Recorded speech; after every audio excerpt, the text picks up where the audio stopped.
What's going on, YouTube? It's your boy Fresh here, and we are back with some more of these pressers, baby.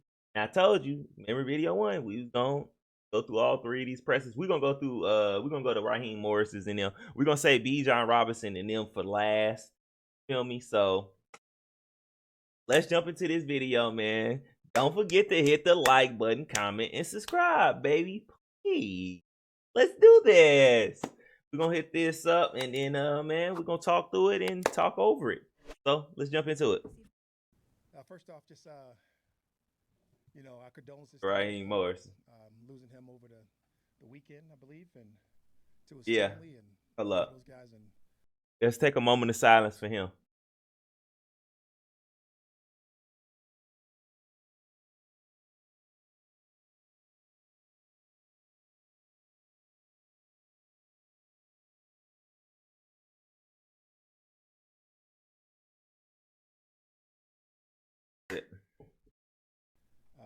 really sad and hard when that stuff happens, especially in that case. Yeah, I just wanted to give him a moment of silence, show my condolences and Give condolences respect. and, Just like he said, also, like Coach said. Congratulations again to D-Led. Big time award. Proud of him and his accomplishments and what you've meant to me and this organization, obviously, but that's real cool to see you get that award, and it was real cool to be a part of it. Both you and Les. Raheem Morris. Two prestigious awards over the week. For the people who, it's crazy. Every time I look and see, it made me smile because, my first name is Raheem. You know what I'm saying? I always wanted to see my name in somewhere. Mainly from a player as me.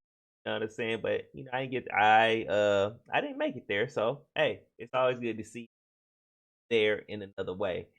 It just so happened I'm coaching my favorite team. So, hey, I take it. You dig what I'm saying? And we got our name spelled the exact same way. So that's make it even more dope. Hey.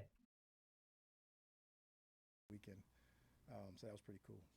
And with that being said, I'll open up questions for you guys. Obviously, we start with D-Led. I might not start with him today because he got an award. Too much attention on him. But yeah, thanks, Coach, for your comments. I really appreciate it. Today, just kind of Today, everything is. Let me stop fucking with D-Led. But he write a report on my ass. Today, D-Led, and it was kind of nice to have that week off in between, which you have the option to do after you have I believe it's 8 weeks straight. You have the option to take the week off, and we took the week off, and the intent of taking the week off to go evaluate some things and see where you're at and see where you are. And we're in the laying foundation process. That's where we are, right? So we've laid down a bunch of our systems, whether it be offense, defense, or special teams, and I really feel good about where we are. And it also gave me a chance to go back and reflect and see some people do some really good things. And it also got a chance to go back and see some things that you want to get implemented in before you actually get to camp. And that's when you forge your team once you get to training camp. So we kind of talked about that today. We're at a great spot of laying a foundation. Getting ready to go into camp after this week here, coming up with the last of the OTA days, going right into our veteran mini camp, the mandatory one, and then that'll give us a chance to go forge our team in practice. So I'm really looking forward to it, and it was nice to get away for a week, to not have to talk to you, D-Led, for a week. Hey, he mean that shit too. He mean that too. He ain't playing. Hey, yeah, he mean that. Smiling ear to ear, mean it at all, every word. Those perspective units that you're able to get in some install and things of that nature. It really doesn't change, D-Led. It's like kind of what we were talking about from the beginning. It's just the process of taking it from the classroom, taking it out to the grass, being able to go execute it, seeing the adjustments, seeing the people react, both offense, defensively, and special teams, being able to teach certain concepts, full team concepts like shoot awareness when it comes to tackling, how we want to get people on the ground, a little bit about finish, being able to talk about some of those things, and obviously absent of the physicality. And those are the things you want to lay down, right? Those type of things. I need to go get when we get back to training camp, where we'll have a nice my joints, my body aligned. Be able to watch, participate in, and set those expectations and goals for ourselves. You guys are quiet today, man. Give you a week off. You don't know what to say. Yeah, that's crazy. They ain't got no bullshit to start, so it's hard. It's hard. Look, a Michael Penix question. Now, I will say this: it's okay to ask the coach about Michael Penix. I just didn't want them to ask Kirk Cousins about Michael Penix and stuff like that. It's all right to ask Raheem Morris that, and I'm cool with that, but don't ask Kirk Cousins stupid ass questions like that. I think it's been fun to watch him learn from Kirk.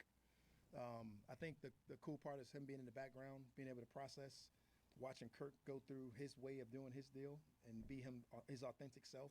I don't know if you know Kurt as well. When he calls the play, he's able to inject his personality into the play call with the guys when they come out of the huddle. A lot of football.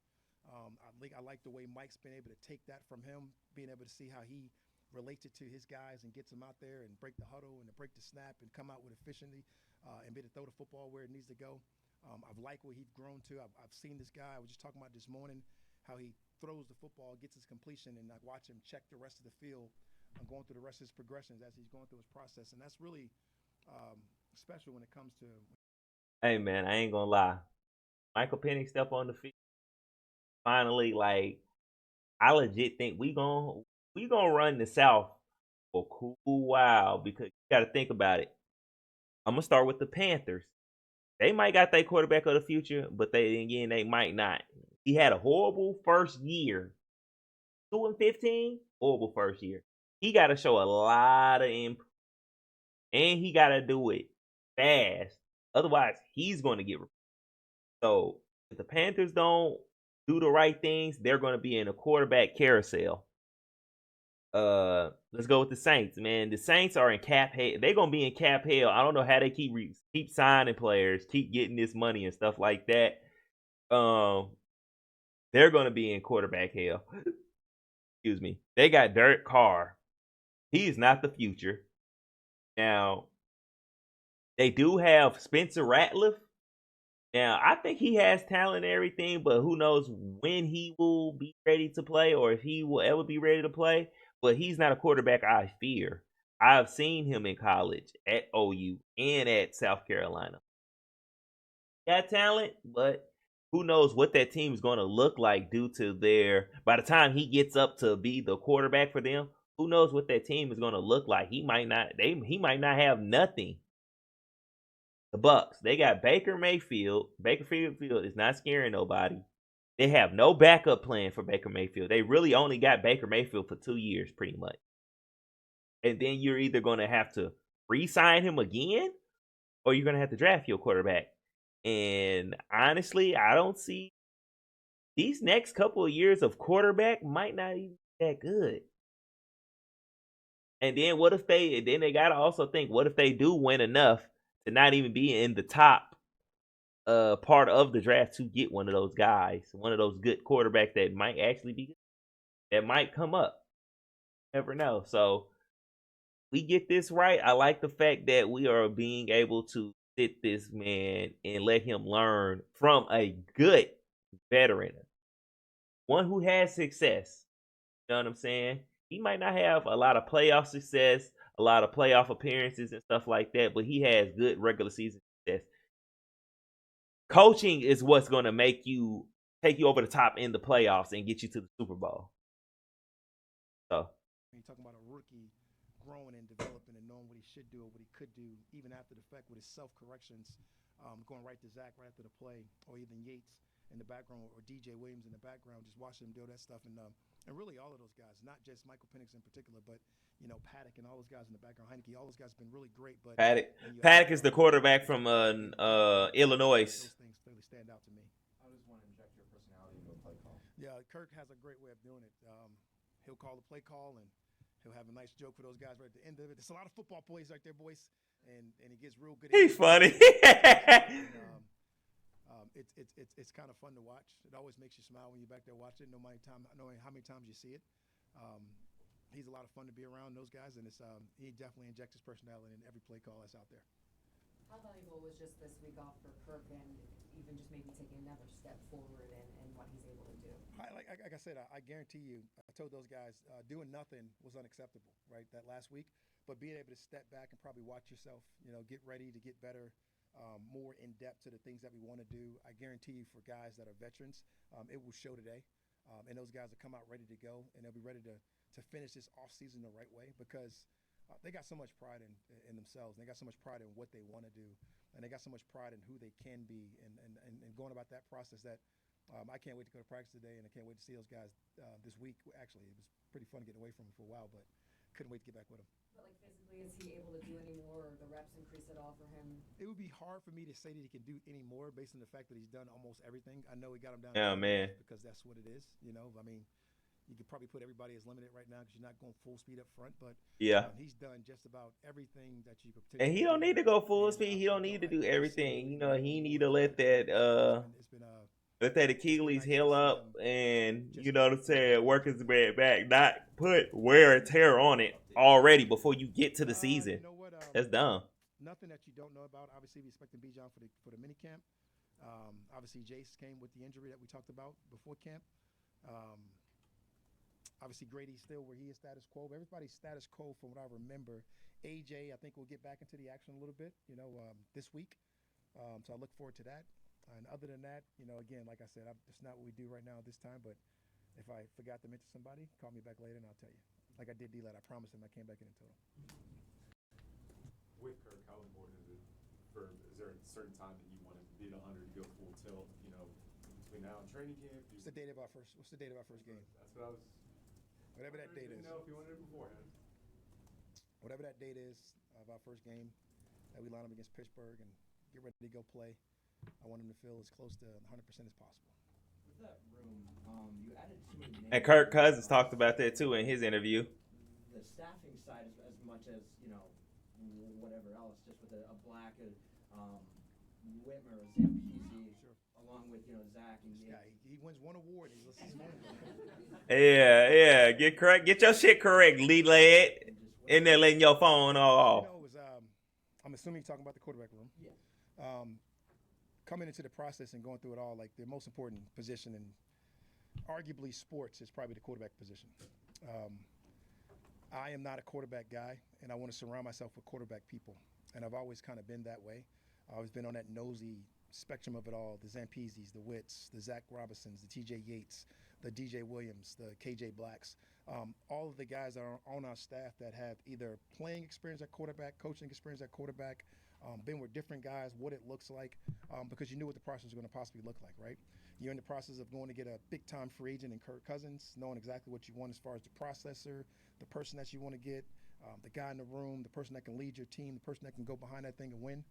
You want to go get that guy, and then you also knew you're looking for your long-term plan, like a Michael Penix, and you get all those different opinions in those rooms. And we called it the quarterback contingent just throughout the whole process, whether we're talking about free agency, whether we're talking about the draft. And I remember we talked about this very early in the process of all the ways you can go about and acquiring talent in your football team. And we use all of those access and resources that we have within the building that we're able to bring in or that was already here that we're able to use in order to get those things done. Even, I got so much respect for Matt Ryan, so to speak. He's another guy. Hey, man, Hall of Famer. Talk about Hall of Famer. Play and some of the general mechanics of what it looks like and how it feels. There's nobody above being questioned. I wonder would Matt Ryan be interested in being a quarterback's coach. I think he would be a great quarterback coach with how he went through the process and getting ready for games and stuff like that. I've always been quarterback nosy. I think that room has to be nosy.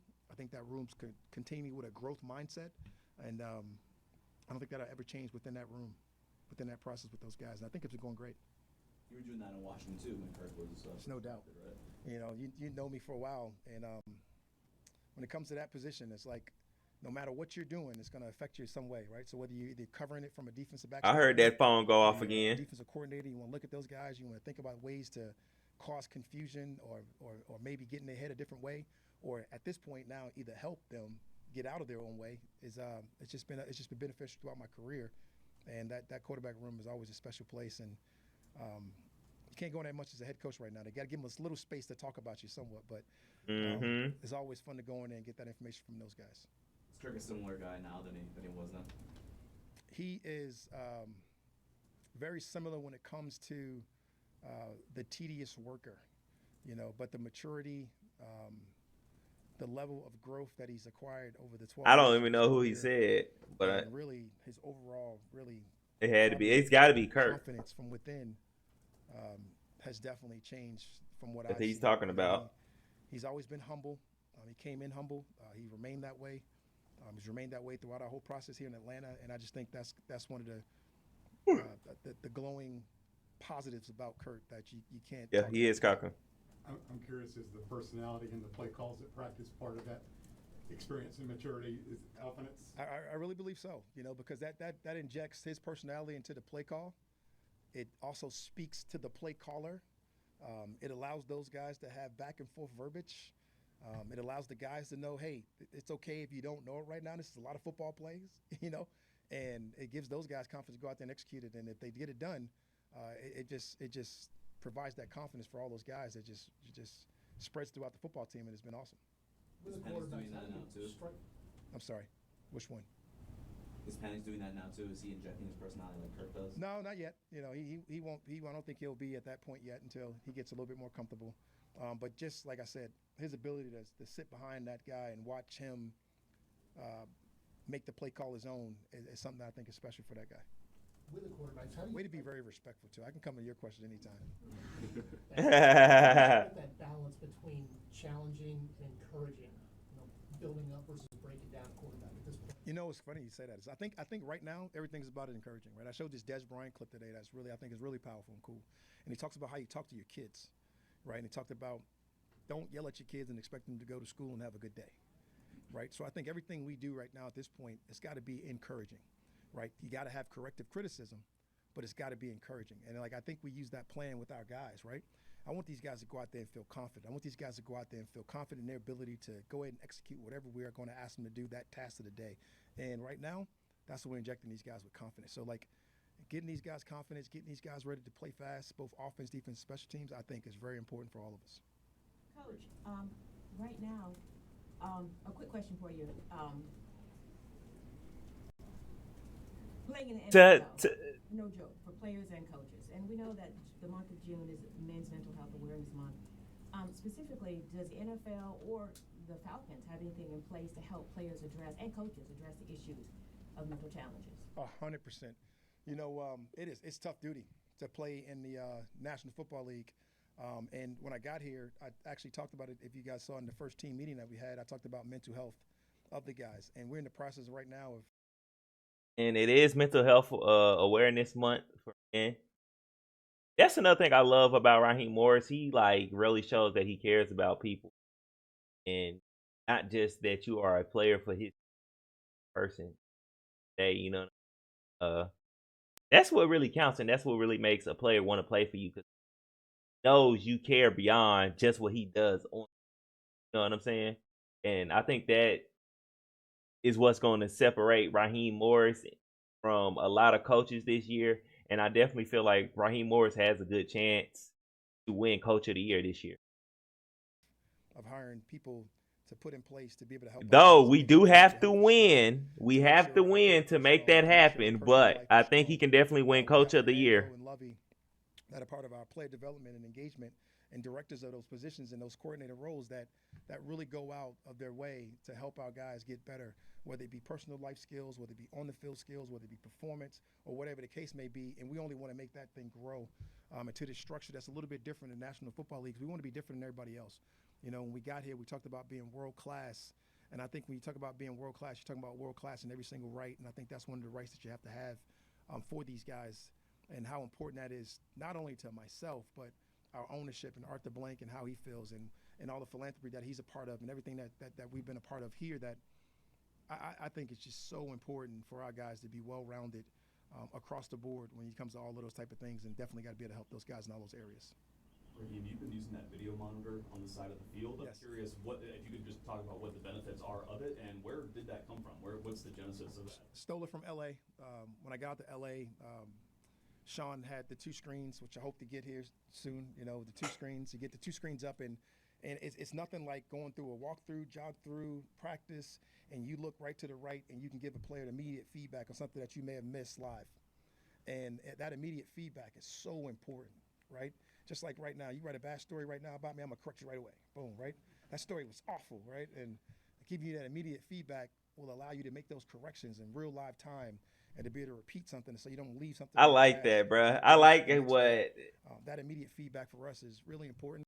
another thing that's going to make Raheem Morris different is his coaching journey that he took, bro. He really learned a lot from that, like and letting it full on show. And I'm glad he part of our team, letting it show on our team. Getting the coaches used to using it right now. Some of the guys that come from LA with me are really comfortable using it. I think some of the guys that have been here around it, they love it.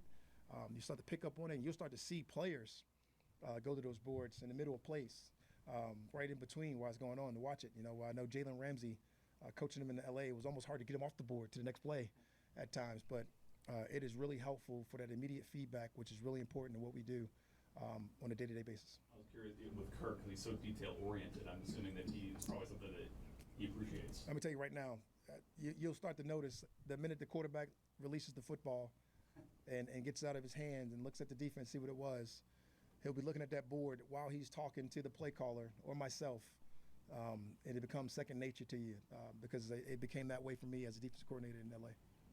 When AJ was out of practice, I guess 2 weeks ago, did anyone step up from that cornerback group? See, that's a very good question. It was it's a plethora of guys. You know, Clark was one of the major guys that went out there with that first unit and was able to do some good things. I think Clark is going to be really see him go out there, right? You don't see Clark Phillips III is going to be I think he's going to be the surprise player for this year, honestly, because just him saying that he's the one who stepped up, bro. This is on his second year. Why Mike Hughes ain't step up like that? Like why? What's his name? Hamilton. Why he ain't step up? Kevin King. There's other guys on this team. Why they ain't step up as soon as like why he didn't mention them? Not saying they are doing anything wrong. Like, you know what I'm saying? Not to throw that out there or anything, but it's just like the mentality of he wants to be the guy. You feel what I'm saying? So with that being said, bro, I really believe like Clark Phillips is going to like bro is gonna play gonna be filthy this year. I really feel like that. And then also I like Clark Phillips when he was coming out of the university. I thought bro was nasty. For real, bro was sticky, icky with coverage. Yes, sir. So I think he's gonna be great. The best thing about a corner like left tackles, right? If you don't notice that there's a change, there's probably something good going on. And that's what happened at the cornerback position in the last couple of weeks. When those changes happen at some of those positions, I always tell left tackles and corners should be best friends because they're the only people that Jarrett Bell would talk about that lost the game on one play, right? They either give up the big sack fumble to lose the game or the touchdown throw to lose the game. There's no other position like that in football.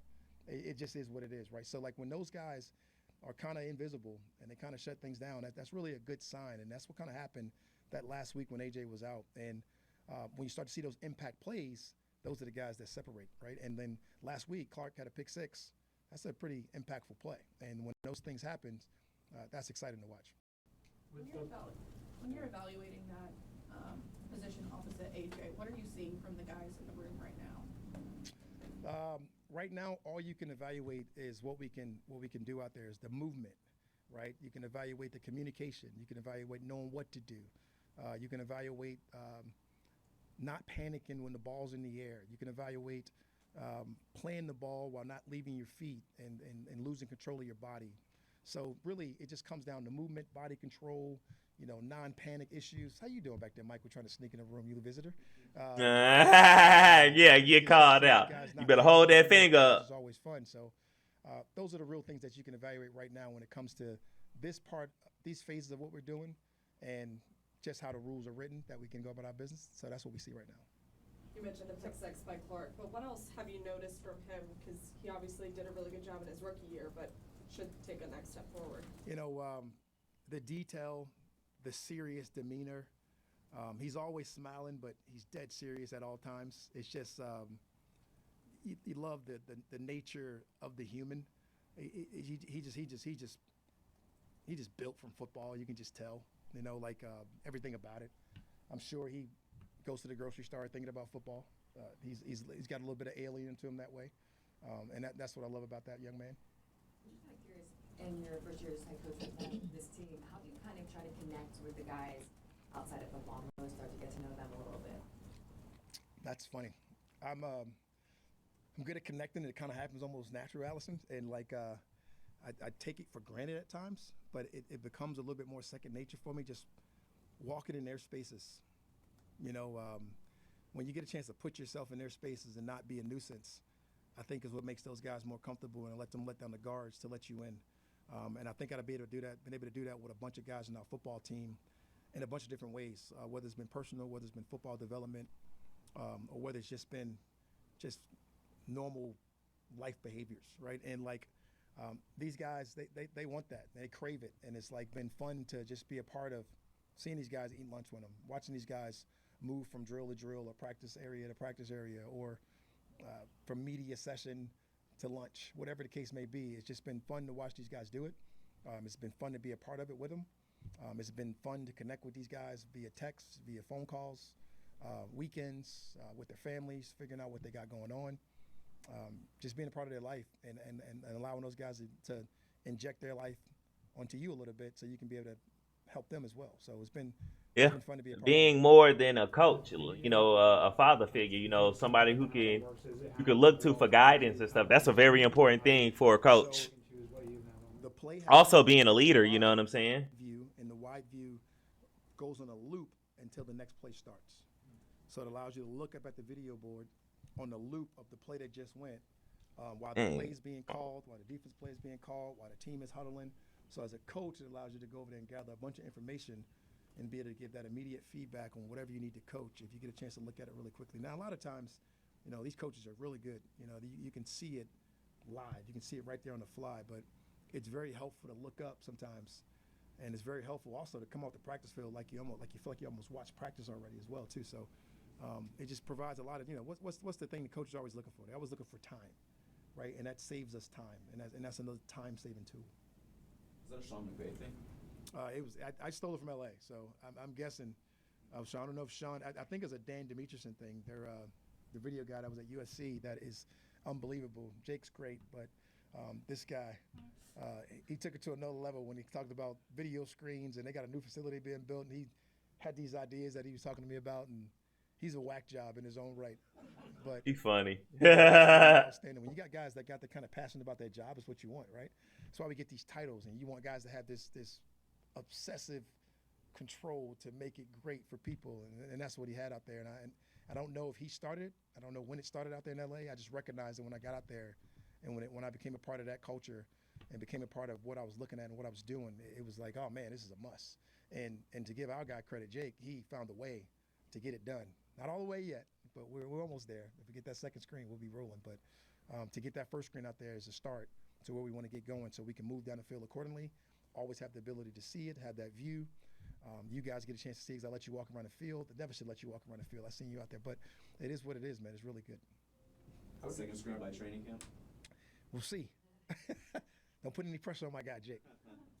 How would you describe kind of the development, the cohesion and chemistry with the quarterback room to Zach, now as a full-time offensive coordinator? To Zach. Come on. Zach's pretty easygoing. Zach played the position. He's really cool. If you haven't noticed, Hey, like I said, go watch Zach Robinson at OSU, bro. Oklahoma State, bro, is. He's not gonna look for any unrealistic. Oh, it's nice mindset from those guys. He just wants them to click through their progressions and go through the right way, get the footwork work, make sure it ties in with the rhythm of the play. And those guys, they feed into that because that he played the position, because he was able to do some of those different things and take it to a different way. And being a first-year coordinator, it almost doesn't feel like it because of all the experience and some of the things that we did from a developmental standpoint in LA. Now coming here, being able to apply it, it's been fun. I don't know how else to describe that other than he's been a real cool transition for him into a nice role. There's been reports about potentially. I think that. Coming down this week. I think that's a good thing to say about Danner, all those guys. Sean McVay, Zach Robinson, Mike Daniels, Matt LaFleur. All those guys didn't start off offensive coordinator, and then their first years of offensive coordinating or play calling, they did good.